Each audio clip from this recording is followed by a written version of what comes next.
shot heard round the world. We will explain exactly what went right and what went wrong on a play you'll never forget. Meanwhile, OKC looking okay, and we'll see if their MVP is still SGA. Plus, lots of news from the NFL owners' meetings about stars changing places and about the absolute last thing any football fan wants about to come true. All that and more as we get up with you on this Monday morning, and there's only one place to begin. In D.C. yesterday afternoon, the absolute madness. Duke, UConn, the craziest finish you'll ever see. Ian Eagle on the call.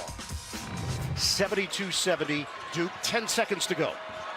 Got to cut and run through the ball, and who better than this guy? Get it into Boozer, back for Sarr, ahead, Boozer, that ball deflected and stolen by Mullins. Karaban, 2 seconds, Mullins tosses it up. Oh! It's good! With .3, UConn goes in front. Utterly impossible. One of these days you'll be saying, do you remember where you were when you watched this play take place? Braylon Mullins making a shot that will live in every montage we see for the next half century. UConn, the comeback. Here's Mullins on the moment. My instinct was just to throw it ahead, and I know AK was ahead of me, and he had just hit one, so I thought he was about to shoot it. And he ended up throwing the ball back to me, and I knew there was like 4 seconds on the clock. So, I mean, I just had to put one up there, and it's crazy. That was the one I made tonight. We fought, we clawed, put ourselves in position to take advantage of a mistake that they made. And, one of the most brilliant shooters that you'll ever see shoot a basketball, made an incredible, legendary March shot. I turned the ball over. Should have been strong with the ball. That would cost our team our season. This is not about one play. It's about every play to put us in that position. And that's what you don't want to do. Where one play, something can happen. And so for me, look, it's going to be tough, but it's not going to be on one play.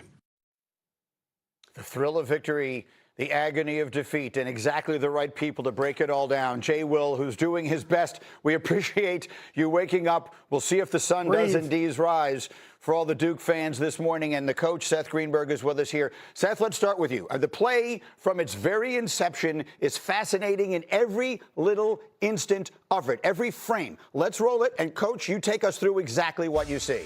This was terrific execution. You don't want to bring a ton of people to the basketball. They're denying Isaiah Evans the ball on the left-hand side of the floor, so he releases. You want to get the ball to Cam Boozer. Why? Because it's a good matchup. They go 2 to the ball, or press offense. You want someone behind the basketball. Good pass. Then what do you want to do? You want to fill to the middle of the floor. Now, all of a sudden, all 5 defenders are wasted. You got to turn and face. You can't dribble the ball. He put the ball on the floor. Caden put the ball on the floor, gave the defense a chance to get the deflection. And then once they got the ball, how about Alex Karaban, the poise to give it back to Mullins, who is a world-class three-point shooter. He knocks down the big 3. Look, the press offense was absolutely terrific. The execution at the end, catch it, turn, face, look up the floor, or catch it, turn, and face, be strong with the ball, and accept the foul. The execution was great. The operation was a success. But the patient died because you can't turn and put it on the floor and then give the defense a chance to get the deflection. It's extraordinary detail and extraordinary breakdown of it there. Jay Will, what did you see? Well, a lot of things. It doesn't always come down to one play, Greeny, but damn, right? But damn. And Cameron Boozer catching the ball in the corner. First off, Isaiah Evans, I get it, Seth, he's going to release.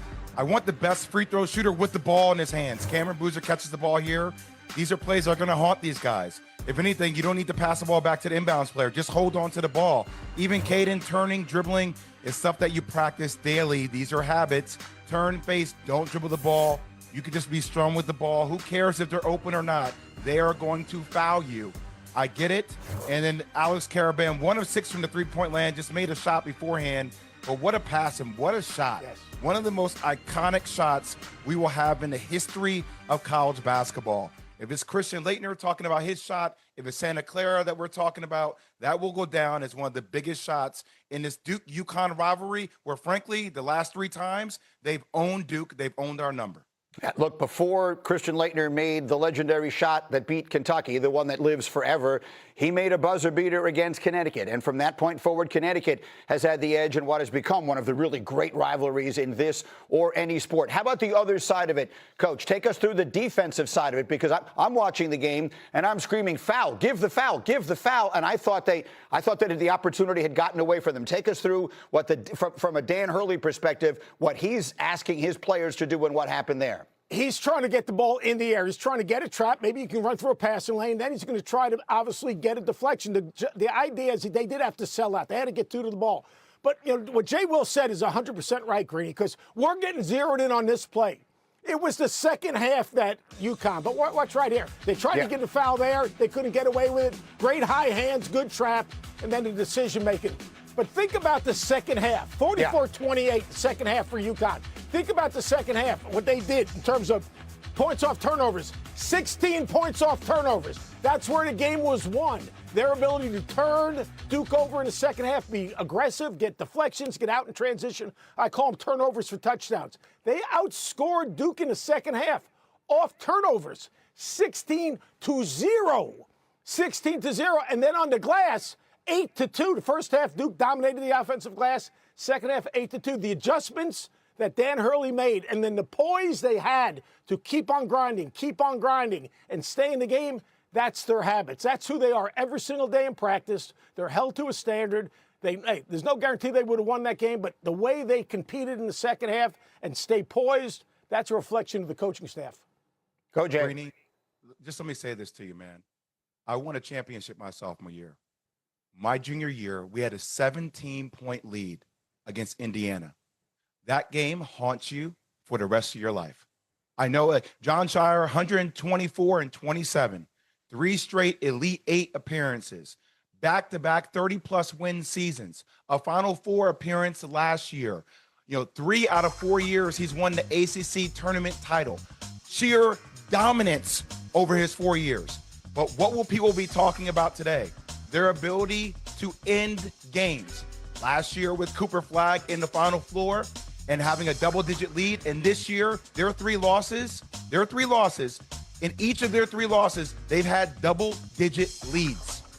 It's haunting for a player.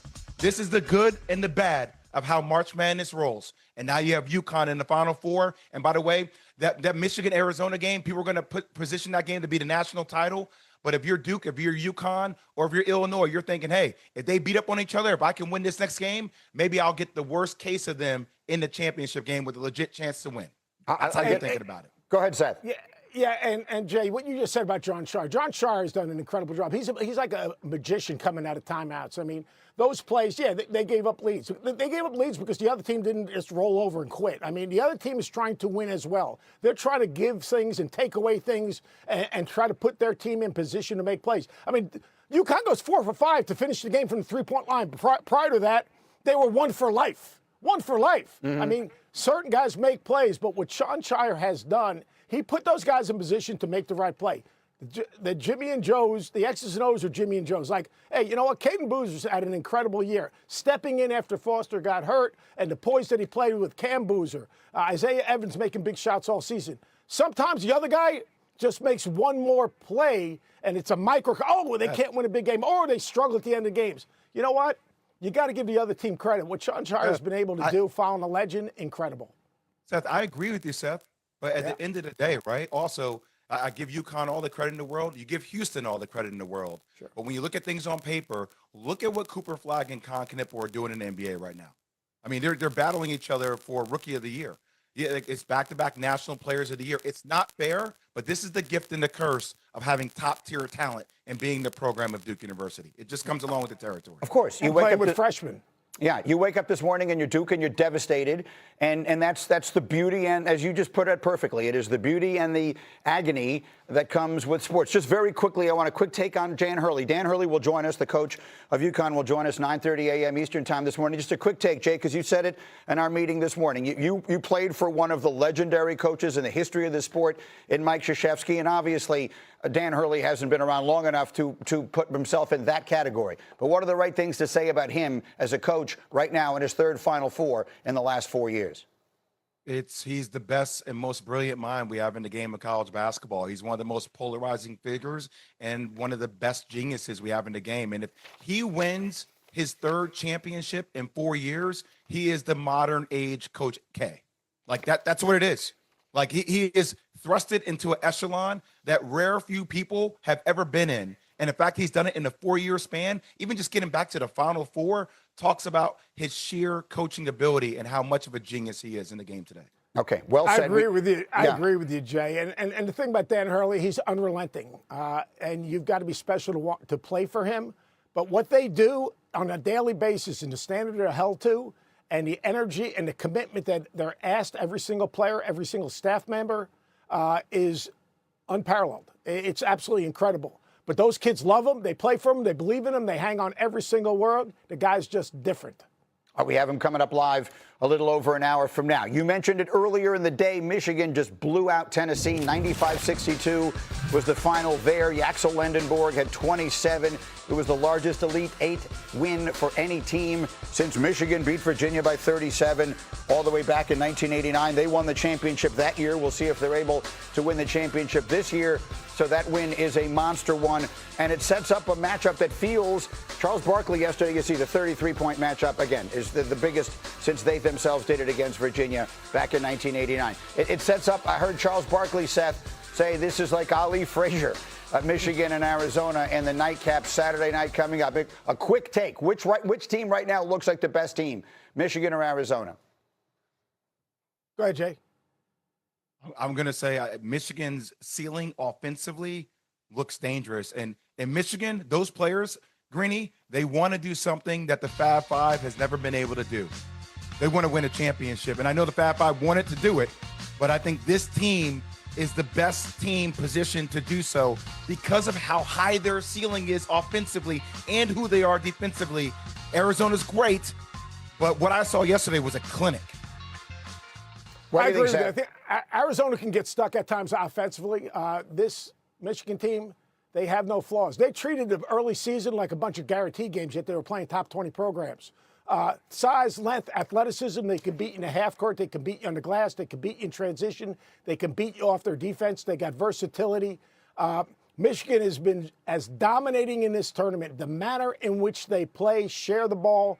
Yaxel Lendenborg is a problem. But Arizona has a matchup for Lendenborg. There's one of the few teams.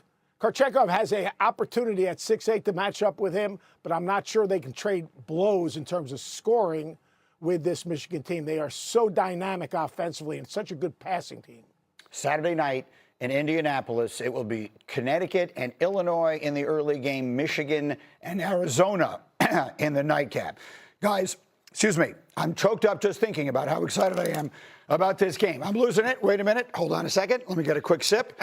It's not a great moment. Hey, hold on. Thank goodness you had a timeout left to use, Greeny.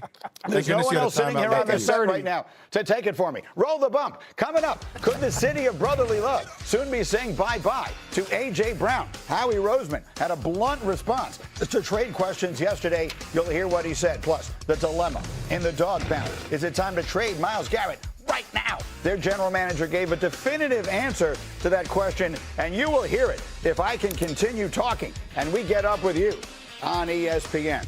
Good grief.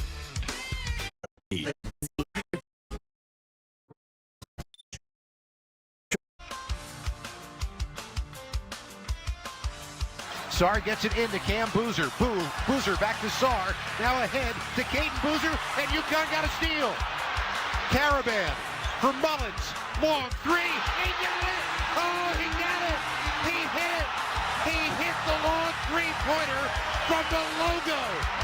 I don't believe it. The UConn Huskies are going back to the Final Four in one of the epic games we have ever seen in the Elite Eight. Jay Williams just referenced it's not the first time Duke has had one of these collapses. All three of their losses this year were games in which they led at one point by double digits, and then last year in the Final Four they were up 14. We'll have much more on the incredible drama of the NCAA tournament as we continue. But right now I want to run the hurry up through some NFL news. We never forget football on this show. The NFL owners' meetings are in full swing, and a lot is going on. We start with the Eagles in Philadelphia. Howie Roseman addressing the rumors and discussion of the talk that A.J. Brown could get traded. This is what the Eagles GM said to reporters in Phoenix. He said, quote, "I understand there's interest in the A.J. Brown story. I unfortunately don't have a home under a rock. But my answer to any question on A.J. Brown is A.J. Brown is a member of the Eagles. From my perspective, anything you ask me about A.J. Brown, I'm going to go right back to that answer. But I understand the interest. I put on TV and I see that there's interest. But my answer is A.J. Brown is a member of the Philadelphia Eagles." So, Howie, we welcome you to the program, obviously. If you're putting on the TV, he's watching with us. He will see Tim Hasselbeck and Dan Graziano, who was there covering the owners' meetings for us. So we hear what he says. Graz, how should we take that as regards the possibility of Philadelphia still making a decision to trade A.J. Brown? There were definite discussions around the start of free agency about this possibility. Specifically, the Patriots seemed like the most interested team. That deal didn't get done, and one of the reasons is it's going to be much easier from a salary cap perspective for the Eagles to trade A.J. Brown if they wait until after June 1st. Teams don't tend to like to do that, as you know, because now you're waiting till next year to get the draft picks. But it seems like we've reached a point where the most likely outcome here is these talks pick up again after June 1st, by which point the Eagles' dead money salary cap hit for 2026, if they trade A.J. Brown, will drop from about $43 million down to less than $20 million for this year. And we may get some hint as to what they're thinking about doing when we see what they do in the draft. There are plenty of receivers who figure to go late in the first round, and so we'll see if they make a move on one of those. Tim Hasselbeck, does this feel like a championship kind of decision? Does it feel to you like A.J. Brown is the difference between the Eagles having a real shot at this thing and maybe not? This one feels really strange, if I'm just being honest, Green. If you think about it, every year that A.J. Brown has been with the Eagles, he's caught at least 7 touchdown receptions and had over 1,000 yards. He's been a dominant player in an offense that has not been a dominant passing offense. But he's been that good because he's that physically talented. And so just the football analyst, if you're just looking at production, it really doesn't make sense. And then you factor in the stuff Graz is talking about. Look, picks in the future, when the draft isn't right around the corner, aren't as valuable, in terms of, having to wait for those picks. And so, in so many ways for me, it feels like, there's been a lot of smoke, around this, and it felt like it was going to happen with New England at one point. But I think you have to ask yourself a little bit, is this really the right thing for Philadelphia? Does it make them better because they have picks way out in the future? It's hard to replace superstar wide receivers. Listen, unless there is stuff, and there may be, outside of playing that is a real problem to the locker room, I'm not positive that this actually ends up happening. All right, we'll keep a close eye on that. Graz, let me come to you on the next one here. There's still a team that is still waiting for a quarterback. I won't bore you with the details because we've lived through this story many times. Where are we with the Steelers and Aaron Rodgers? Yeah, the Steelers continue to sound like Aaron Rodgers is their top choice, that they will wait to see what he wants to do, whether he wants to play again. If he does, it's expected that it would be for Pittsburgh. He had a good experience there last year. They would like to have him back. But, of course, we're in a situation where they were just like they were last year, where they have to wait for it. Multiple Steelers officials have said it won't be like that again this year. But as this drags on, it starts to feel like it is. So you think about, do they pivot to Kirk Cousins or give Will Howard a look? But right now it seems like Aaron Rodgers is the most likely option for Pittsburgh. Tim, quickly, is this the right thing for the Steelers to be doing?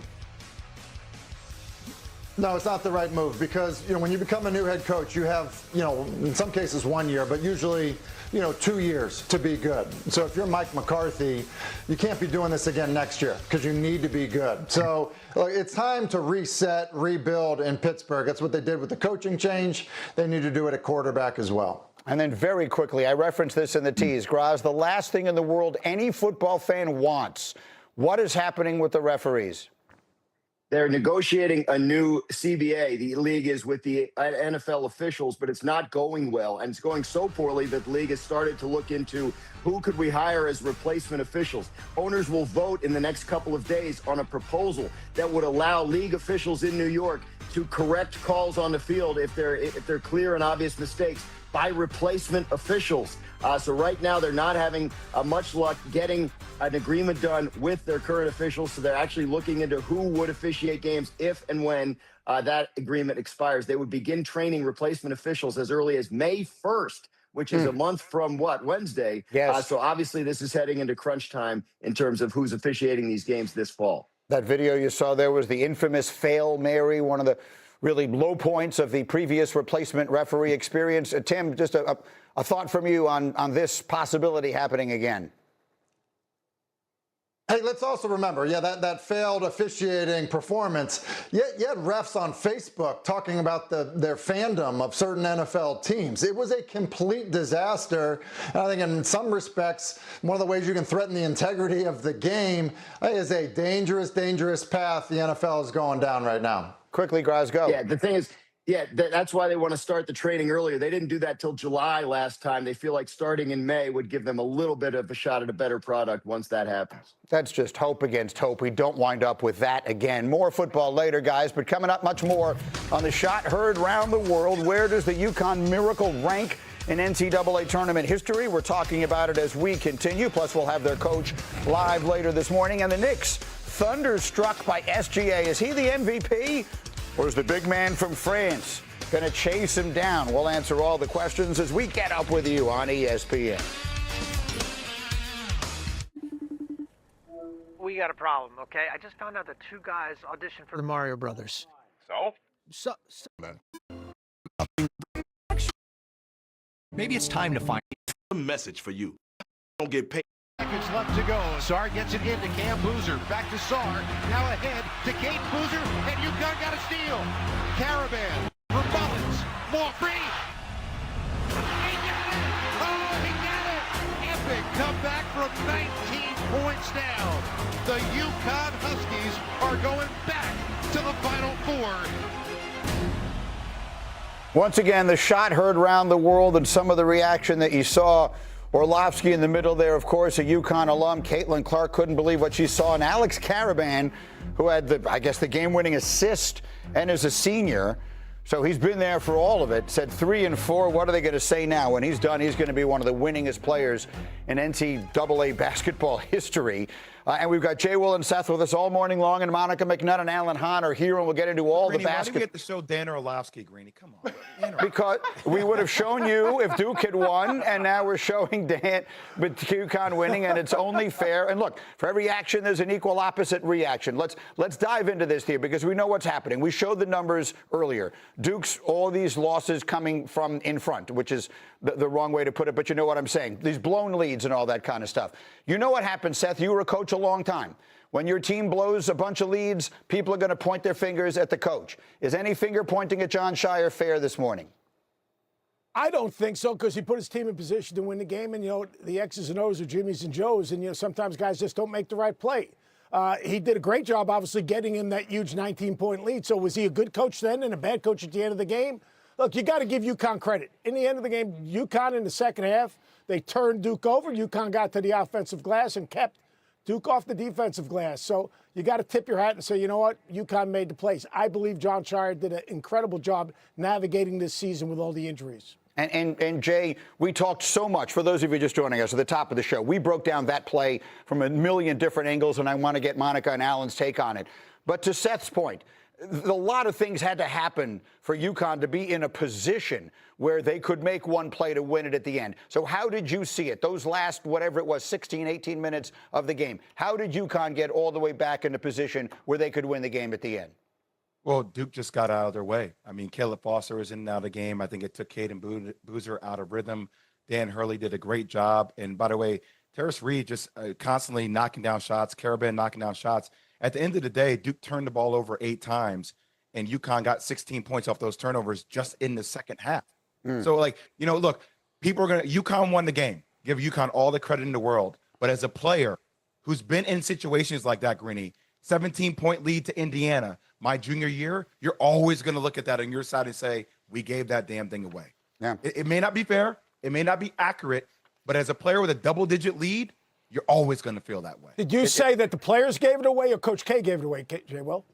It's all of us, Seth. It's not one. Right. It's all of us. Collective responsibility. Yeah. It's an awfully tough loss. So then to circle it back to the play.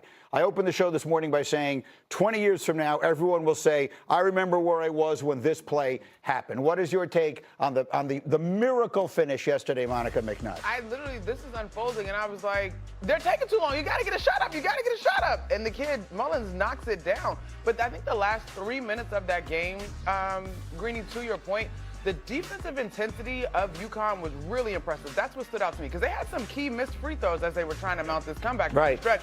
So this was just as improbable. Like, all of the reactions have been so good. But I think the level of poise, even to make the pass to the kid Mullins, because I'm looking like, you're running out of time, do something. Right. I really didn't think that this was going to happen. You're exactly right. They left 4 points at the free throw line if you include missing the front end of a 1-and-1 that could, in a game that looked like they were going to lose it by 2. So you're absolutely right. What was your takeaway on the finish? To build off what Monica said, what I loved is that Dan Hurley said, let it happen. Let March Madness happen. Normally in college, you see how many times they call in timeouts and slowing it down and sometimes maybe overcoaching. That was a momentum moment, and he let it play out. He trusted his players, and his players came through. Kid Mullins didn't make a 3. They were terrible from 3 all game. They missed their first 17, 1 of 18 to start the game from 3? Yes. But the biggest shot of the game was the only one that matters, the one that went down. He shot with confidence. That shows you coaching. Madness. But you know what I mean? Like, that shows you coaching, right, Seth? Without having to overcoach. You trusted your players in that moment, and they came through. Absolutely. In a loose ball situation. It was a loose ball situation, and they just made the right play. But they also made 4 of the last 5 threes. That was huge. Yeah.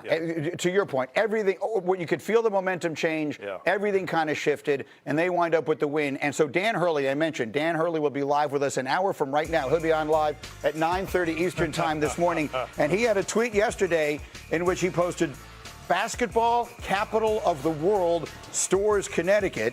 And that is, of course, where his team plays and where the women's team plays. And I'm old enough to remember a year where the UConn men and women both won the championship in the same season, and it could happen again here. Gino Auriemma's team looking absolutely unstoppable. Monica, so I'll come to you. Does that look inevitable? Does this look like a team that cannot be beat? I think the next opponent for the Huskies is the opponent that I give the best chance of actually beating them, and that would be UCLA. UCLA and UConn met in the same spot last year. It was not a particularly competitive game. UCLA, to me, their supporting cast didn't show up at all. Lauren Betts had a big game. I remember playing at Georgetown, playing UConn, and years after, I'm getting into the media, but talking to Gino Auriemma, and he said out of his own mouth, the more you play us, the more familiar you are with us. So UCLA has the memories of last season, same spot. Can their supporting cast show up in a bigger way this year and make something interesting happen? But it does feel like UConn is a team of destiny this season. This is one of those years where they just look so incredibly dominant, but stranger things have happened. And I'll remind you, the NCAA Women's Championship continues tonight. 2 more Elite 8 matchups that you will see on ESPN and the ESPN app. Michigan taking on Texas in the first game, then TCU and South Carolina, and then on they will all go, or the winners at least, to the Final Four. Let me get some NBA conversation in here. The Thunder and the Knicks yesterday. Maybe a preview of the NBA Finals. We'll see. Pick it up in the fourth quarter. Knicks are down by 4. Karl Anthony Towns, Allen, trying to make something happen inside. Well, they were playing, they had Smalls on him all game, and he finally decided he was going to dominate in the second half, and he did. The Knicks made this a game because they were gritty. That was a 3-point play that made it a 1-point game. Then as Alex Caruso, it's a 4-point lead. Jalen Brunson would score 32 as he would keep the Knicks within striking distance. It's a 2-point game there, but then SGA just goes on his own run. Clutch buckets from SGA in that fourth. This was the downshift, Greeny. Like, the Thunder just turned it on, literally. Clutch time, SGA came to the call, and he just got to his spots over and over again. Like, there's just more room for error when you look at the Thunder compared to the Knicks. He would score 30 in this game, Allen. That was the difference. Yeah, it went to the free throw line a ton in this game as well, which is a conversation afterwards. 16 free throw attempts for SGA. SGA. And then he finds Chet Holmgren there. Holmgren had 16 and 9. OKC wins it 111-100. And so they look awfully good. So I want to start with them. The Knicks this season now against the top two teams, meaning the current 1 seeds in the East and the West, are 0-5 this year. You're going to see that stat all over the place. Both of you know the Knicks extraordinarily well. If someone was going to say this game could be a preview of the NBA Finals, what do we say about the Knicks and their inability to knock off the top teams this year? Well, I think, Greeny, the facts are the stats that you just looked at. And when I think of those games, obviously Detroit was a unique situation in terms of how those games were not competitive. They have been competitive versus the Thunder. But again, the room for error is so much smaller for the Knicks. They didn't get to the free throw line in the customary way that you're accustomed to seeing Jalen Brunson get to the line. SGA owned that category. They have to get to the glass versus that team, and they've got to be able to stay attached. That 4-minute window, like that was the ball game. Otherwise, the Knicks did a really good job of responding with runs. But you could see on the reigning champs, cool, y'all made y'all run? No, we'll just make ours. Yeah, and if you're the Knicks and you want to get to the finals, you got to hope somebody takes out the Thunder. They haven't beaten them in 3 years. Right. 6 straight losses now to this team. There's certain teams that just are a tough matchup for you. This certainly is one of them. Unless they can figure out how to get Towns to dominate when they put Caruso and other small players on them, this is not going to be that's not going to be a great series. But the Knicks' biggest problem right now is their inconsistency with their identity. Yeah. Who are they game to game? And what is it that they can lean on when it is a close game and a tight game against good teams? That's been their problem pretty much all year, of course, with the coaching change. Well, they got 2 weeks to figure it out. So we'll see if they plenty can. of time. In the meantime, Jay Will, I've not had you on the NBA in a while here. I want to put the MVP odds up on the screen if I can. We're going right down the stretch of the season. SGA, we just showed it at another very big game. But look in the rear-view mirror. Victor Wembanyama is coming on strong. Ever since he basically sat there and said, hey, you know what? I should be the MVP. The whole world has taken a closer look and said, you know what? He may very well be right. I'm asking you the question right now, Jay Will. SGA or Wembanyama? Who's the MVP of the league? Right now, I have SGA, Greeny, but I do want to say this. I would love to see us finally reward the regular season. The Spurs are 2.5 games back from OKC. Can we just say whoever wins the regular season, who has the best record, ends up getting the MVP? I mean, I think you're talking about 2 prolific players who are extremely dominant. Obviously, Victor, one of the most dominant players in the history of basketball. But I actually want to see it be a regular season award, and I want to see it culminate with who has the better record down the stretch. Okay, so right now they are separated by 2.5 games. Monica, if before the season began I told you OKC is going to win something like 65 games this year, what would you have said? Sounds about right. Yeah. Right? If I told you San Antonio is going to win something like 63 or 64 games this year, what would you have said? I'd have been like, Greeny, what's in your coffee? That's There what you I go. mean. Wembanyama having his team where it is, I'm not taking anything away from SGA. He's unbelievable. He's the reigning MVP, and he'll probably win another championship this year. But Wembanyama having that team where they are this year is the single biggest accomplishment of any player in this regular season. Over what Jaylen Brown did for the Celtics. That would be the other one to put in the conversation. But that is still a team with championship DNA and a lot of other players.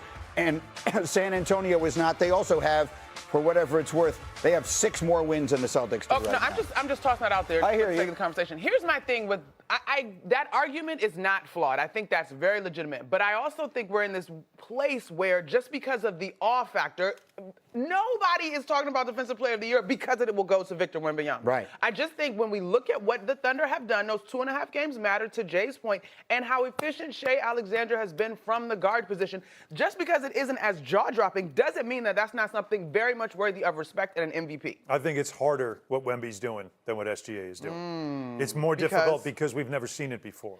Like, He's that's the what it's biggest about. thing on the floor. Yeah, okay. And how many guys his size have we ever seen do anything like that? We've had other guys 7'4" in this league. Yeah. Nobody does what he does. And as Greeny said, he's also doing it with a very young team around him. To me, all of that has to be part of this. That's why if you want to reward the regular season, like Jay said, which we should do, you have to reward the fact that the Spurs are way more than we thought they'd be, and he's the reason why. This goes back to the same thing of, is it best player in the league on the best team, or is it most valuable player, meaning most valuable to his team? You can make the argument, but I do agree, though, that you have to at least make it a game before the end of the season that you could take first place. Go ahead, Jay, finish it up. It's more difficult because it's never been done before. I don't know how I feel about that argument. Like, come on, Jay. Come being on, Jay. 6'5", I mean, being 6'5", it's never been done in the before. It's why league it's full different. of giants, on the numbers that Shea is putting up, is ridiculous. Come on. I think it's Yes. boring to people, Yes. Monica, and I think Yes. people get tired of it being Yes. boring. Oh, he just does it. Yo, if from somebody who's a smaller guard, Monica gets it. Like, yo, that's hard. When Yes. you're 7'6", I'm not taking anything away from his athletic ability and his ability to block out the sun. It's incredible. You should be dominant. Yao Ming should be dominant when he plays the game at 7'6".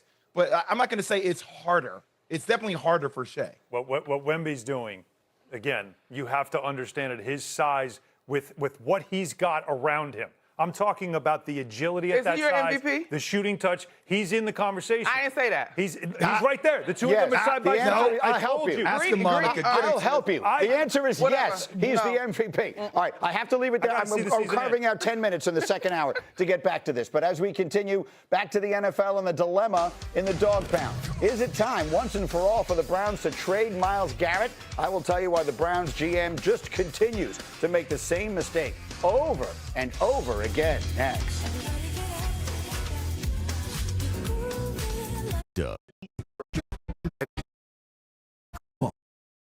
Happy tastes good. If your bet's Football conversation before we get back to the incredible finish in the NCAA tournament.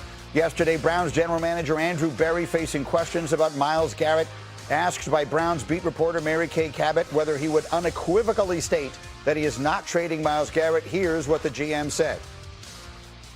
Myles is a career Brown. He is one of the faces of our organization. I think we've been very clear, both past and present, in terms of our feelings on that. So I understand all the questions. I'll be honest, I don't really want to waste a ton more breath on the topic. So I understand what he's saying and why he's saying it. Dan, you're sort of nodding your head because you've obviously gotten that same answer a million times before. Go ahead. Yeah, I mean, this is what he's always said. Last year, Myles Garrett made a big show of wanting out, saying it wasn't about the money. He did the Super Bowl media row all week last year in New Orleans, made this clear, and then he ends up signing an extension. But all along, the teams that called the Browns when he was making all this noise were being told the same thing. We aren't trading him. He's face of our franchise. We're keeping him. If anything, we're extending him, which they did. And now you have Andrew Berry saying the same thing. I don't love Greeny taking GMs at their word. No offense to anybody who's watching. But I think in this case, we can do it. I guess we can. The question is whether or not it's a mistake. I understand Tim Hasselbeck, the point that he's making. This guy is an all-time great in our uniform, and we want him to play his whole career here. There's part of me that does understand that mentality. There's another part of me that understands that if you just keep doing the same thing over and over again and hope to get different results, that's the definition of insanity. To me, you trade him and you get the treasure trove of draft picks that he would bring, and you start your rebuilding project there. What do you think of the decision, Tim? Yeah, I agree with your latter point, which is it feels a little bit insane because other than his rookie year, Myles Garrett has had double-digit sacks every season. That's absurd. How good he is remarkable. And you know what? It hasn't done anything in terms of the Browns having team success because they've had issues at quarterback. The guys they've invested in haven't been any good. It says they have a new coach. It's just full rebuild mode. Full rebuild mode. You need to tear it down and build it back up, which is why, Greeny, exactly what you're saying. The value you would get for a player of his caliber would help you rebuild it. So, listen, you can have the best player, defensive player in football and be a team that is, well below 500. It just doesn't add up to team success, and it doesn't make any sense. Dan. The Browns have been in full rebuild mode for 30 years since they moved him. No, I'm not kidding. I mean, they moved him to Baltimore, and then they gave him a new team. But because they're not doing the things to rebuild, right? Right, Yeah. I know, and that's why it's crazy. I mean, I covered a game in Foxborough this past season where Myles Garrett had 5 quarterback sacks. It was one of the most incredible performances I've ever seen. They were not competitive in the game. The Patriots beat them easy with a guy they absolutely couldn't stop. So if you're the Browns, you take a step back and you look and say, what can we get? The Raiders got 2 first-round picks for Max Crosby not long ago in a trade that never ultimately ended up happening. But if you can get that, yeah, I mean, the Browns have tons of picks, but you get picks that high, you can control a whole draft. Funny you should mention Max Crosby, because in Vegas yesterday, head coach Clint Kubiak had this to say about Max Crosby at the owners' meetings. It's kind of like he never left. You know, I felt like we picked up another free agent signing once we got him back from Baltimore. Really excited about him leading our defense.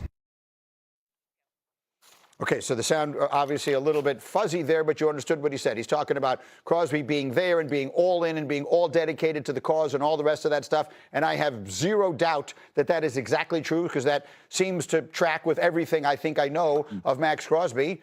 And yet, Tim, I will say the same thing. The Vegas Raiders should trade Max Crosby again, get whatever they can for him, and continue this building of a roster that so far it seems they've done a pretty good job of doing around the quarterback they're going to take #1 overall. What do you think? I agree, but only if. Only if you can get close to the compensation that you had in place with Baltimore. Otherwise, it's going to look like you're selling a great player for pennies on the dollar. I think that's what makes this one really tricky. Got a huge, you get a great compensation package with Baltimore. And so if you have to trade Max Crosby away for something that's significantly less than that, then you're just going to feel like you've got ripped off in the deal. Like that to me is what makes this situation, because of what happened with Baltimore, completely unique. It's totally different, because if you didn't know what the previous compensation was, then you could be like, all right, hey, look, that's just what they're doing to rebuild and move on. But if it's a far cry from that, now it's going to leave such a horrible taste in everyone's mouth associated with Las Vegas. What is your sense of it, Dan? Yeah, they're not going to get what they were going to get from Baltimore now that it's all been out there about his knee and the issues. My understanding is that the Raiders aren't expecting Max Crosby to be able to be on the field and practice until possibly the middle of August. And if that's the case, it's going to be pretty tough to trade him before the start of the season. So if this perks up again, it probably is a trade deadline situation, meaning, end of October during the season. You have to remember a couple things. One, Max Crosby wanting out of Las Vegas was a big reason that they agreed to that deal with Baltimore in the first place. And if that's no longer the case, then they don't have the same kind of incentive to move on from him. But to Tim's point, we talk about the should they trade, should they not trade. It's very rarely a black or white answer. It's what can you get? And it's the same thing with A.J. Brown. The Eagles don't want to just be rid of A.J. Brown. They have a valuable asset they feel like they need to be able to get something good for in order to justify the move. Same with Max Crosby. Yeah, we got a lot of interesting moves still to come in the NFL as we work our way towards the draft and then beyond that. Meanwhile, tomorrow night, 10 games plus highlight the ESPN Plus NHL schedule. Our featured matchup as the Hurricanes take it on the Blue Jackets at 7:30 Eastern. Use the ESPN app to watch all the action. Coming up, back to March Madness mayhem. It was truly the shot heard round the world. We will explain exactly what went right and exactly what went wrong on a play that you will never forget next.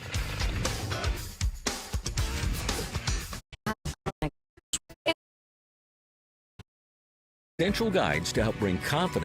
0-0. Take on Miami, 7:30 Eastern. Then the great Victor Wembanyama and the Spurs begin a 3-game West Coast road trip against the Warriors. NBA Countdown crew will tip off our coverage at 7 o'clock Eastern. What an incredible day it was yesterday. I mean, we had a lot of great sports yesterday. We're covering it all for you here today. But we had one of those moments, and March Madness seems to give us those probably as much as any other sport. One of those moments that for the rest of your life, you'll remember where you were sitting and who you were with and what you were doing when UConn did this against Duke. 72-70, Duke, 10 seconds to go. Got to cut and run through the ball, and who better than this guy? Get it into Boozer, back for Sarr, ahead, Boozer, that ball deflected and stolen by Mullins. Caravan, 2 seconds, Mullins tosses it up. Oh! It's good! We're point 3! UConn goes in front! Utterly impossible. And sometimes the impossible happens. Again, one of those moments that will live forever, and depending on which side of it you were rooting yesterday, you'll remember it either fondly or it'll break your heart over and over again. Let's hear from some of them after the game. I had the ball, and I know AK had just hit one, so I threw him at 4 seconds left, and man, he just threw the ball back to me. I knew I had to put one up. So, man, I'm just happy that was the one that went down tonight. We fought, we clawed, put ourselves in position to take advantage of a mistake that they made. And, one of the most brilliant shooters that you'll ever see shoot a basketball, made an incredible, legendary March shot. This is not about one play. It's about every play to put us in that position. And that's what you don't want to do. Where one play, something can happen. And so for me, look, it's going to be tough, but it's not going to be on one play. I turned the ball over. I should have been stronger with the ball. Cost our team our season. Boy, the thrill of victory, the agony of defeat, to hear a young man say that in that moment. There's Jay Bilas, who's good enough to get up with us early this morning. Jay, it's always great to see you. Seth, I'll start with you here, though, as the coach. We're going to show that entire sequence again, and you just take us through it. All the little tiny things that happen that add up to this moment that will live forever. Yeah, Duke did so many good things. You see, Isaiah Evans, he's denied. He's going to clear. You don't want to bring a ton of people in the backcourt. You want to create some space. So what does Cam Boozer do? He does a nice job of catching and facing. When he catches the basketball, they send two to the ball. So you want to have someone behind the basketball. Great job. What do you want to do next? Get the ball to the middle of the floor. Turn, face. Don't put it on the ground right away. There was the mistake. Terrific execution. Just an absolutely tough decision by Caden. But all the right things were done. And then all of a sudden, Duke gives the ball up. Caravan gets it back. He just knocked down a three, but he makes the pass to Mullins. Mullins knocks down that big-time three. But you look at press offense. They did a terrific job handling the press.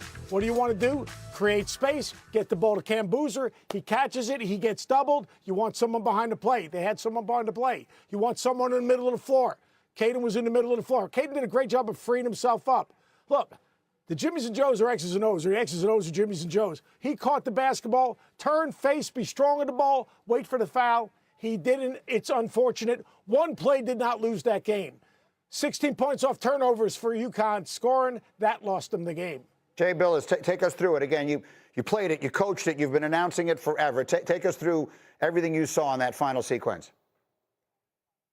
Well, I think you'll hear some people say, hey, if you just catch the ball and hold it, you'll get fouled. The worst that can happen is a tie-up. That may be true. There was nothing wrong with both Cameron Boozer on the initial catch, getting it back to Dame Sarr, and then Dame Sarr getting it to Caden Boozer in the middle of the floor. I think this is true universally of every program. When you're in press offense, and especially at Duke, Duke worked on this every day under Coach K, under John Shire. They call it catch and face. You catch, face the defense, and then make a play. And what the mistake that was made on that last play by Caden Boozer was he caught the ball on the, he caught it and then immediately turned and dribbled it. It's not catch and dribble, it's catch and face. And then he left the floor in order to make a pass. Now, the pass wasn't necessarily a bad idea. It wasn't necessary. But when you're trying to throw over two defenders with high hands, there's a chance it gets deflected. You fake that pass, throw around him, the game's over. Or catch, face, hold the ball, be strong with it, and the worst that happens is you get fouled, then you go, you have 2 free throws, and make your free throws, it's a 4-point game, and the game's over. But that's something that Duke works on every day, catch and face. There's a drill that they do called 4-coach passing drill, and that's all it's about, is come back to the ball, catch, face, and make a play. And while John Shire and Seth are correct that it wasn't about one play, well, of course it's not about one play until it's only one play. And then does it really matter whether Duke made the comeback or UConn did? That one play, there was an execution. And Duke in the second half, they scored 28 points. They had 8 turnovers to UConn's 1. And a lot of those turnovers, there was one where a pass and Terrace Reed Jr. shoots the gap, gets a dunk. Cameron Boozer, with a minute to go and a 4-point lead, turned the ball over on a right-hand drive, just lost it, and then UConn takes it the other way, gets a 3. It's a 1-point game. So all those things contributed. But when it gets down to one play, you still have to make the play, and UConn made it and Duke didn't. It's extraordinarily well said and so concise and perfect. I want to make sure I'm understanding and that those who don't understand the intricacies of the game as well understand. Jay, what you're saying is that if he catches the ball before he dribbles and turns, he has a chance to see what's going on around him, and thus he could react to it any way he wants, up to and including saying, okay, I don't have a pass here, I'm just going to hold it and get fouled. Instead, now that he has dribbled and left his feet, he's in no man's land. He's stuck. He either has to throw it or it's going to be a travel. Exactly. You can't leave your feet. That's exactly right. That's why you say catch and face. Go ahead, Jay. So when you catch the ball, he's coming back to the ball. And when you catch the ball, you catch it, and then you're on 2 feet, you pivot, you turn and face the defense. Then he sees the two defenders. Right here. He can back dribble, he can dribble around him. There's all kinds of stuff. But see, he's kind of catching it on the run. Yeah. Puts it down, then lifts up and tries to throw over. And it was a weak pass, got deflected. And look, in any of those situations, when you have the ball, you're not thinking about playing defense. Now they're in scramble mode. And Isaiah Evans and Patrick Gungba were behind the play on offense. Now they got to catch up. And Isaiah Evans, had his hands down. You can see John Shire was like, hey, man, high hands. And you're not thinking about that. And that's sort of the issue of late game situations and why teams try to simulate that in practice. And, John Shire does this. A lot of coaches do it. They'll show their teams tape from other teams, whether college teams, NBA teams, whatever, late game situations to put it in their heads. And because you can't always simulate these things, but that's the value of experience. And one thing, I know it hasn't been overlooked, but it needs to be talked about more, is the poise of Alex Karaban. When Mullins corralled that ball after the deflection and he got it Karaban, a lot of players would have just shot that thing. And that would not have been a great shot. Now, he could have made it, but it would have been heavily pressured because he had multiple defenders right in front of him. He had the poise to look back to Mullins, who was coming in. And remember, Braylon Mullins is a great shooter. He hadn't had a great shooting game in this one. But in high school, he made those kind of shots from that depth routinely. He kicked it back. Is it a high percentage shot? No. But that was the best shot. And Karaban, with his experience and championship pedigree, and I think that matters, had the poise to do that under pressure, and that was as big a factor as the shot being made, was Karaban having the poise and the smarts under pressure to get Mullins that shot. Seth, that was the first thing you said in our meeting this morning. 6:02 a.m. this morning. Seth, that was the first point you made. Yeah, Alex Karaban is all about winning. He's all about making the right play. And look, he's had a ton of experience being in those situations. And what Jay talked about in terms of practice, you practice time and score all the time. But Jay, you brought me into that shoot around before, I think, the Carolina game. And one of the things John Shire did do, he had a bunch of plays from NBA games the night before. And a lot of those plays were time and score late game situations. And he basically quizzed his players on, what are you thinking? What are you seeing? Why did they do this? And it's been covered, but in game speed, under those circumstances, they did everything right, except you just got to turn and face. It's unfortunate, and I agree, the last play is the most important play, but that was a cumulative effect, because those 8 turnovers in the second half resulted in 16 points. And the second thing they did was they kept Duke off the glass. Duke only got 2 second-chance points in the second half. In the first half, they got 14 second-chance points. So UConn made a lot of adjustments to put them in a position to make that last play. I want to ask you both this question. And go ahead, Jay. Go. Well, one of the important things to remember, Duke only scored 28 points in the second half. Yeah. And they were up 15 at halftime. And one of the things for championship teams is when you have a lead, if you trade baskets, you keep that lead. And you have to be as tough. You're not going to get shutouts against great teams, defensively. You're not going to pitch a shutout in the second half. You have to be tough on offense and make sure that you score or get fouled and take care of the ball on those possessions. And that's the way you keep leads. So there was the issue of Duke giving up the lead and certainly the issue of the last play. But 28 points in the second half, that's going to put you in a bad spot. And they wound up in a bad spot. Yeah, there's a million different ways to go with this game. My chair is rolling. But here's the last thing I want to ask you guys. Seth, I'll start with you. You're a coach. And maybe this isn't the right thing for me to be thinking about, but I'm a dad, and these kids are about the same age as my kids, and I happen to know as we all do. We all know Carlos Boozer here, so we know his dad. When you hear a kid like Caden Boozer after that game, he made a mistake. I mean, young people make mistakes. All people make mistakes in basketball games and well beyond. And you can see how emotional he is and has been. And he sits there and he says, I cost my team our season. Like, when you're a coach or you're a friend, what's the first thing you say to him after a moment like that, Seth?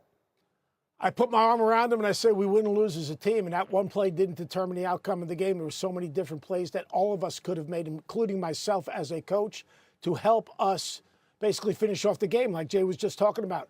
Maybe I could have found a way to get us some easy baskets, to get maybe the ball into someone's hands, to put him in a position to attack a matchup, to seek a matchup that you wanted. So you just put your arm around the guy, tell him you love him, and tell him how much you appreciate him, and then the rest of the team, his teammates, will do the same thing, because that's a close-knit group. And I would suspect that each and every one of those guys on that team went around to Cade and put his arms around and said, man, we are with you. We're all in this thing together.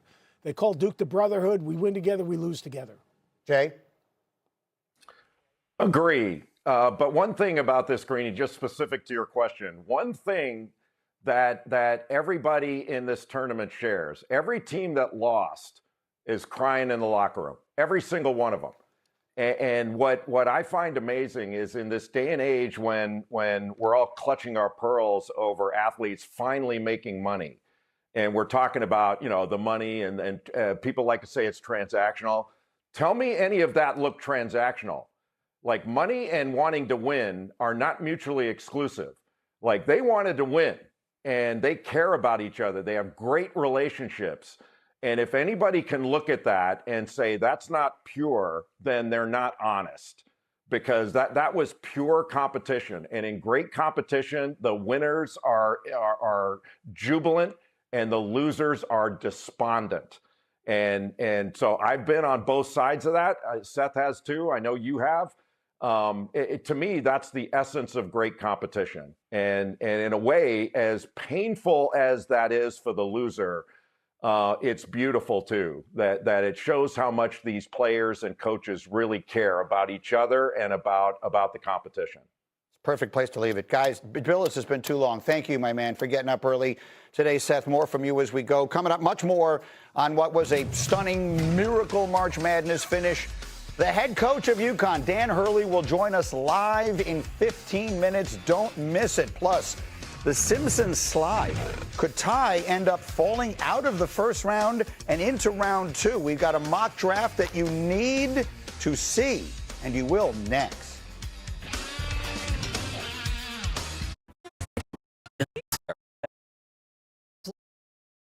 Here's your wake-up call. Final seconds yesterday. I love that they do this now. The cameras on Bill Raftery, Grant Hill, and Ian Eagle.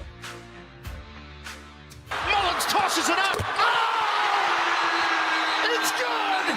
We're point three. UConn goes in front. Utterly impossible. March means drama. The deflection, the reaction, and then the major Nuggets out of Indiana. They all can shoot. Nylon from deep. Astounding. The freshman, Braylon Mullins. What a play. All Duke had to do was hold the ball Absolutely. Just outstanding. And Ian Eagle absolutely met the moment. He's so good. And those guys, Grant Hill and Bill Raftery, just incredible. An incredible finish. And again, we've talked a lot about it. Duke, they keep losing these big leads. All three of their losses this year came when they were up double digits. And then last year in the Final Four, same story against Houston. Much more on that game as we go. In the meantime, we never forget football here. And I certainly am always thinking about the NFL draft. We're less than a month away. And my colleague and friend Matt Miller has a brand new mock out. It's available as of this morning. It's all 7 rounds. So for those of you who are real draft nerds, you can look all the way through it. And what you saw there were the top 10. But here is the headline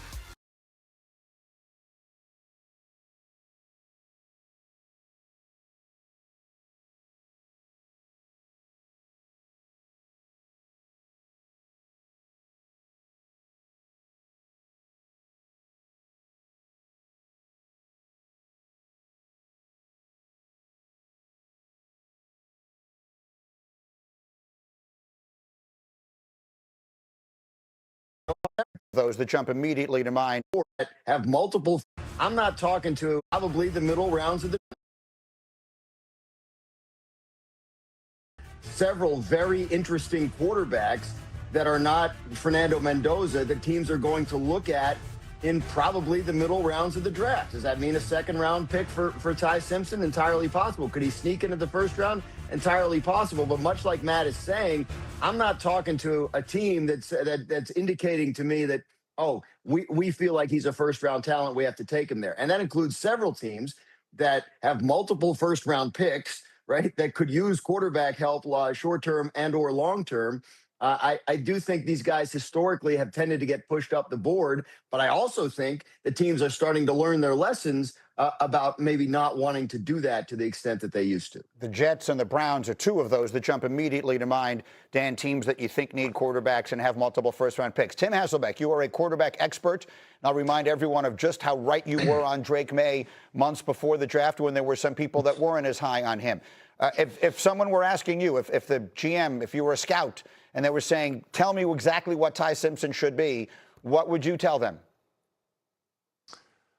Well, I would say, I mean, he has some film that would make you feel like he should be a first-round draft pick. The problem is, you know, the recent history of guys that, you know, don't have a huge sample size in terms of playing experience in college. It's been ugly. It has not been good. And so, look, that's reason to pause. Like, plain and simple, that's reason to pause. And then, you know, there are other aspects of him in terms of physical stature and things of that nature that you wouldn't necessarily have him as a lock as a first-round draft pick. Now, I would say this. It's not unusual for guys to kind of be mocked in the first round, and then it happens where they don't. Like Will Levis a few years ago, or, you know, players like that. Now, I would say this, and I know, you know, Matt is putting a mock together, and he isn't going all 7 rounds and all of those things. Here's what I would say in terms of, you know, ending up as a first-round draft pick. I don't think it's going to happen in the first half of the first round. But what I do think happens is it does not make sense, in my opinion, if I was a general manager, to draft a quarterback, you know, in early second round. Because you don't get the 5th-year option. The value of the 5th-year option on a starting quarterback, because if you are right about Ty Simpson and you take him at 36, like you've really put yourself in a tough spot because you don't have as much time to evaluate him, and then you got to pay him real quarterback money sooner than you would have to otherwise. So I do think you have to get back into the first round if you're thinking of taking him in the top 40. Very quickly, Dan. Especially if you're not going to play him right away. Jordan Love being the example, right, that everybody would point to with the Packers. They knew they weren't going to pay him right away. Important to get him in the first round, so they had that 5th-year option. Matt, finish it up. Yeah, I mean, I think that's one way to look at it, Tim. I would say this. If you take a quarterback in round 1, you're married to that quarterback for 5 years. And we've seen examples of that not working. You take a quarterback in round 2 and it doesn't work out, you get right back in next year when we have Arch Manning, Dante Moore, Brendan Sorsby, a much richer quarterback class. So I think for the Jets, and maybe that's hedging, but it's the idea of let's not marry a quarterback in this draft. Let's date one, because the prospects next year look a lot better than what you have in this year's class because they ended up with that number 2 overall pick. It's a good analogy. Matt Miller again, 7-round mock draft that I'll be studying intently on an airplane later today. Matt, thank you. Guys, thank you. Coming up, back to the shot heard around the world, the Elite Eight miracle for UConn. Their head coach, Dan Hurley, will join us live next. Get Up on ESPN.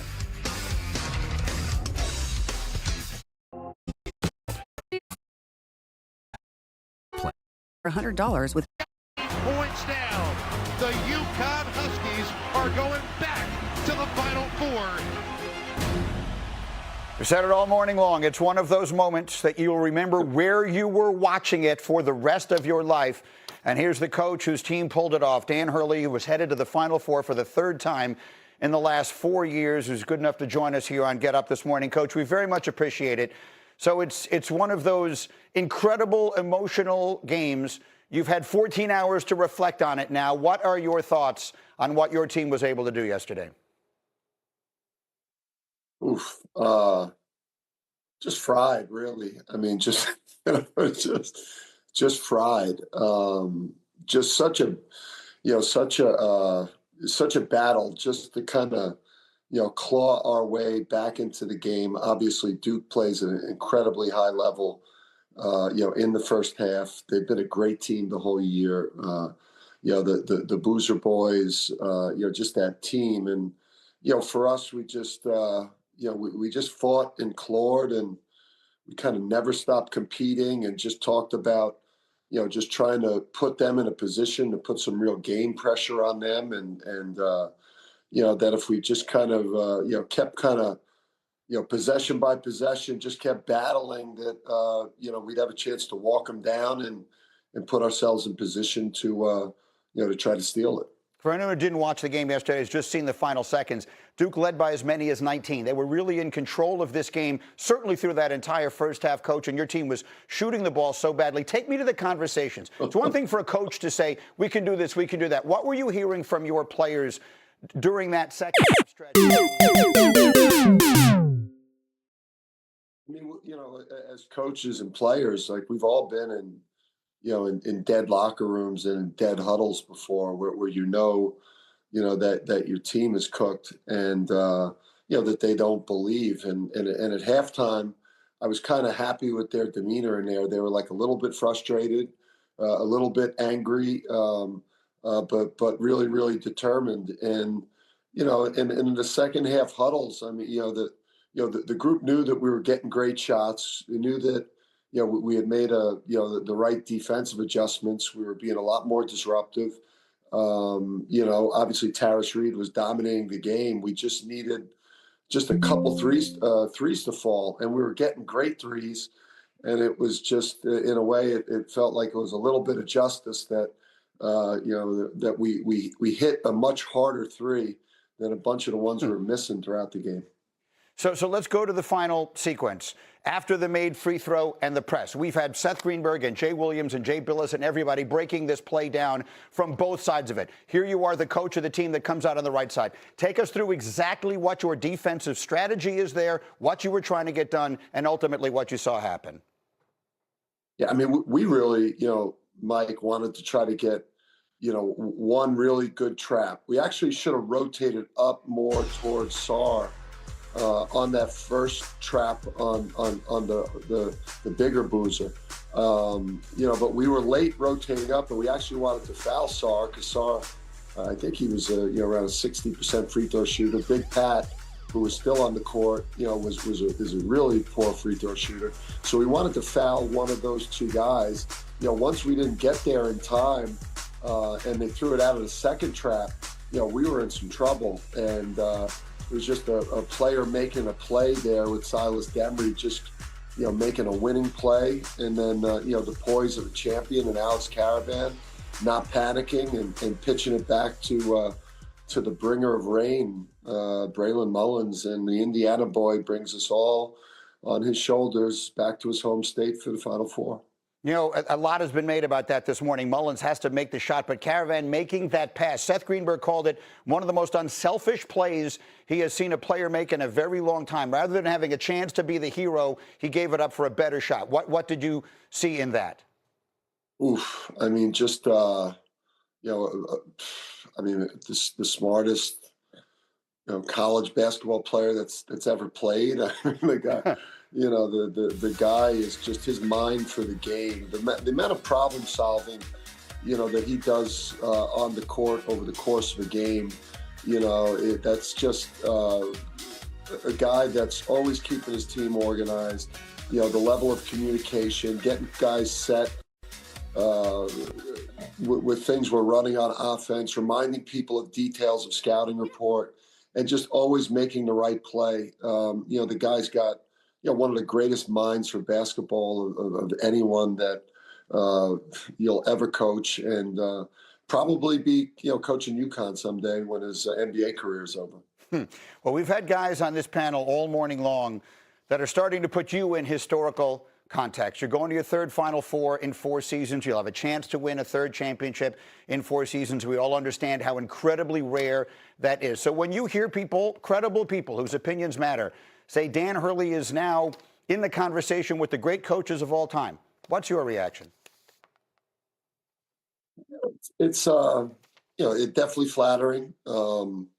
Not bad for a guy that was a high school coach not too long ago, and has kind of coached at all levels of this game, like the coaches used to do it. And, in the old days, coaching high school, coaching low Division I, coaching mid-major, and then, getting your shot at a place like UConn. So, it's flattering. And, I feel like, a lot of that I'm gonna coach as long and as hard as I can. And I'll start thinking about those things at the end of my career when you start trying to, add up your accomplishments and when it's all said and done. But, right now, I think, our program and our team, we show up with the confidence of a program that's championship caliber, but we also, we show up, nightly with the desperation of people that feel like they haven't won anything with that chip on their shoulder, because it's always UConn versus the world.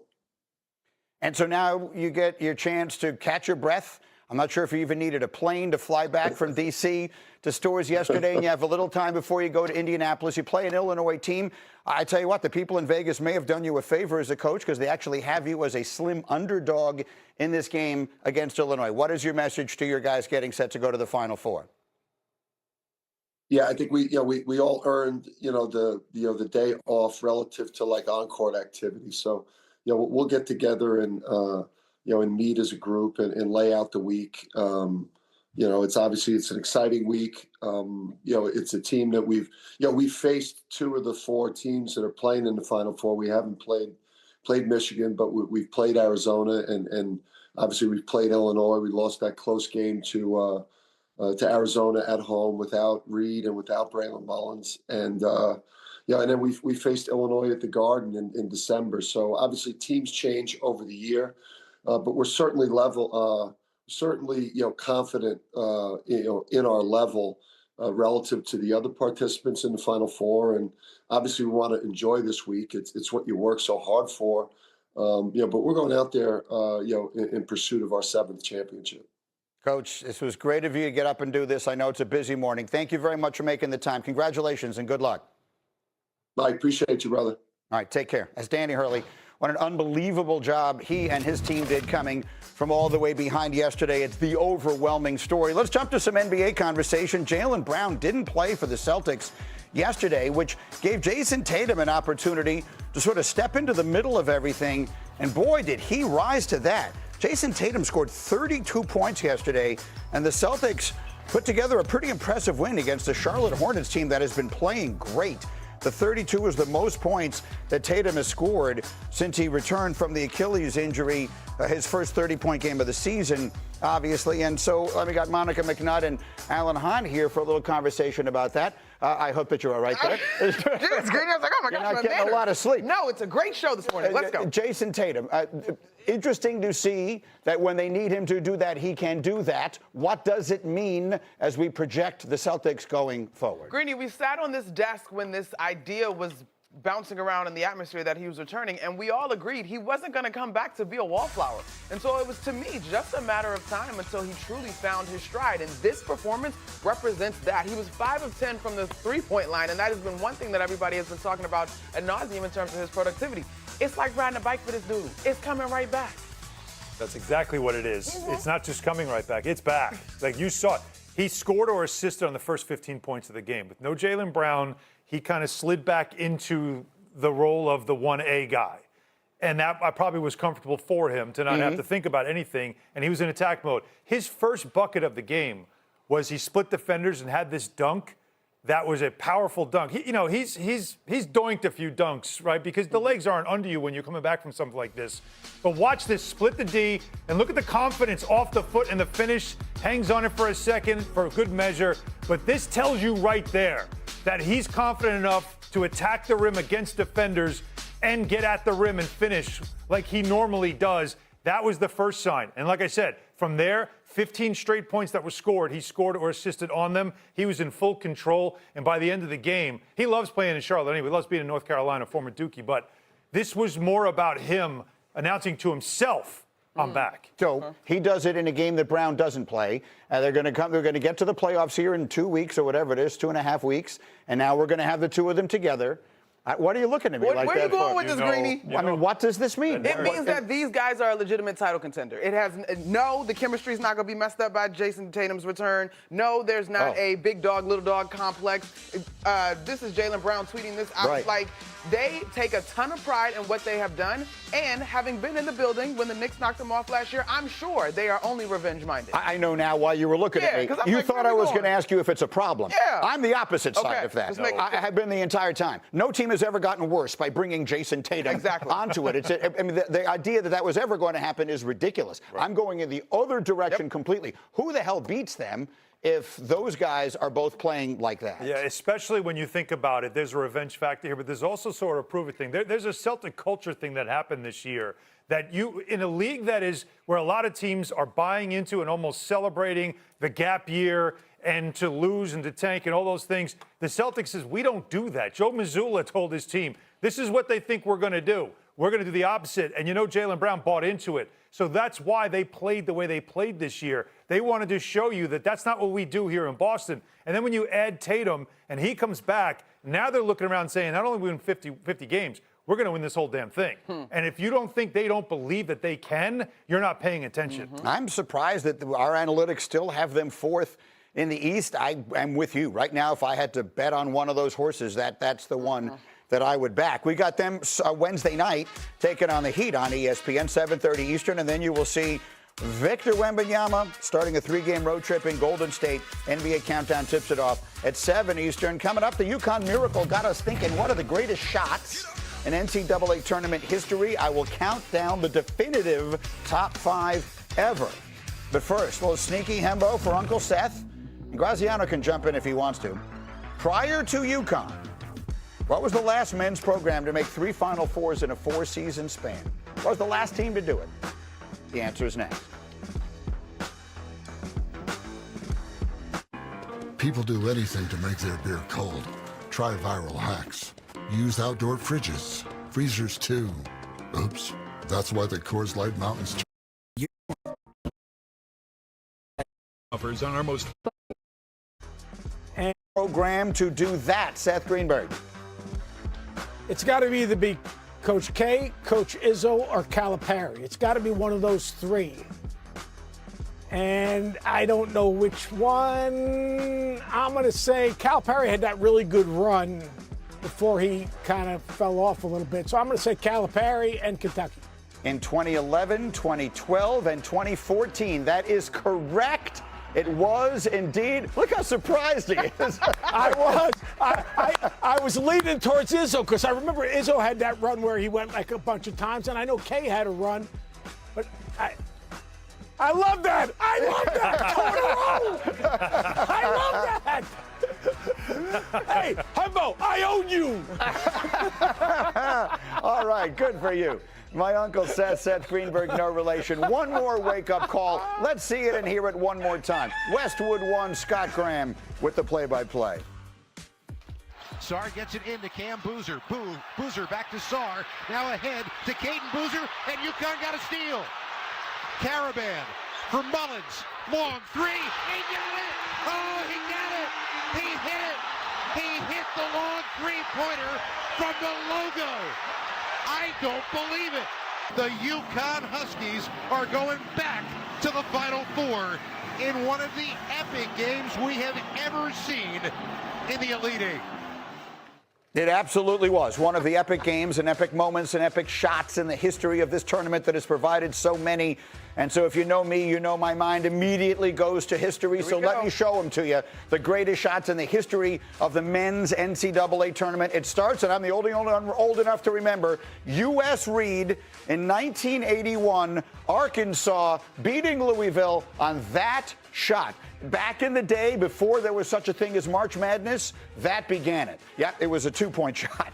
And then we got Bryce Drew. This is one that you will never forget. Yeah. Bryce Drew, Valpo, their first ever tournament win. Come on.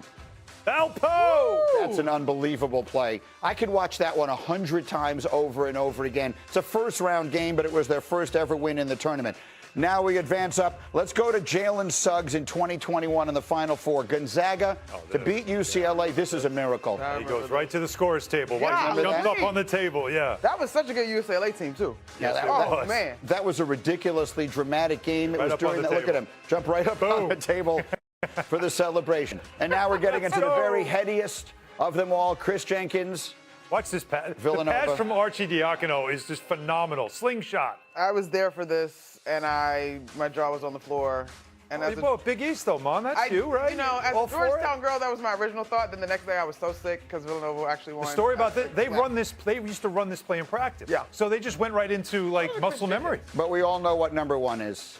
Yeah. You can't. So is this at the previous It's number one. highlight, That's the most famous. That's the most famous individual shot The Jenkins in college shot won a basketball national history. championship. I know it's not for the title. I know everybody knows it, but I'm just saying, like, that got you to the Final Four. The Leitner game, I understand what you're saying. Yeah. But it is considered, I think, by many people, and I'm old enough to remember watching it at the time, it is considered by many people in its totality to be the greatest game ever. And many people will say the Look at the overall names of the drama of players the in this game. game. Well, Yeah. Leitner was 10 of 10 from the floor and 10 of 10 from the line. I will also add when it crosses over into pop culture because we had Sterling K. Brown here the other day. Right. We talked about Wildcat in Paradise, like the play call. So. Absolutely. And there's Grant Hill doing the play-by-play yesterday or doing the color yesterday on the game. He's, of course, is the one who threw the pass. Right. And so, Seth, does this one go, Seth Greenberg, I think, is back with us here. Seth, does this go with that one? This shot yesterday, this moment yesterday, does it go on that list with the greatest moments of all time?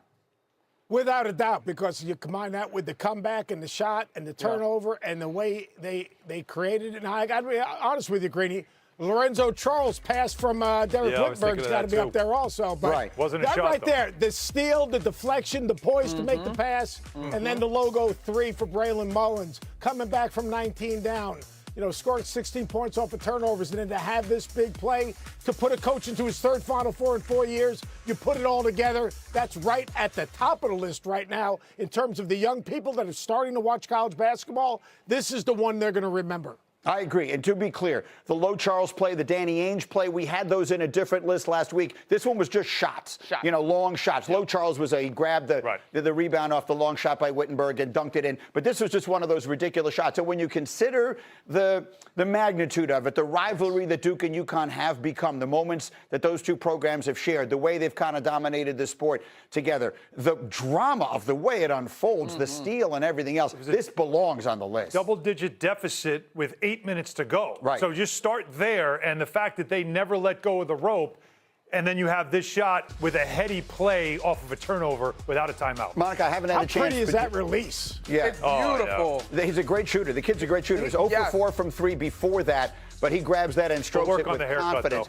Monica, I haven't had a chance just to ask you, again, as a basketball analyst, just your take on the final play, on both the way Duke handled it offensively and the way UConn handled it defensively. What's your biggest picture take on why this miracle actually happened? The fight from UConn. The fight from UConn. That last 3 minutes of defense, and I'm looking like this is incredible effort, but they're just not going to come up with it. Like, as long as Duke is sound, it's going to be incredible effort, but they're going to come up short.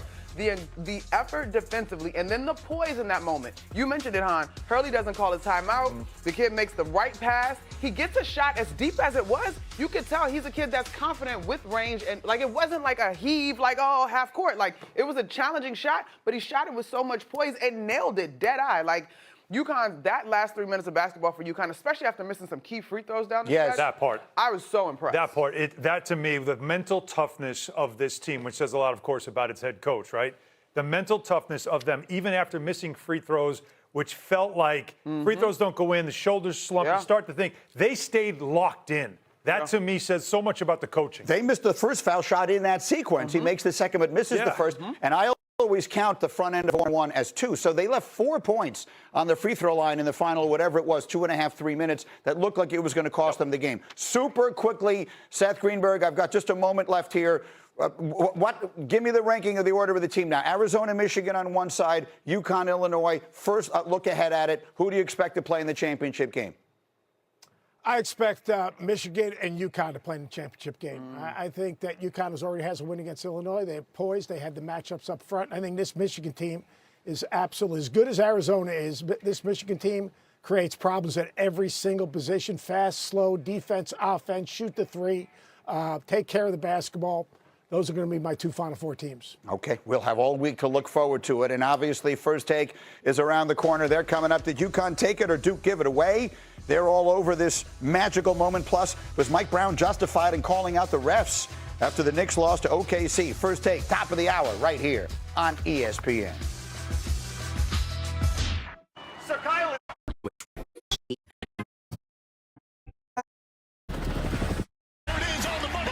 This all the way. Sometimes you don't find the year finds you. There you go. Fun morning today. First Take starts now.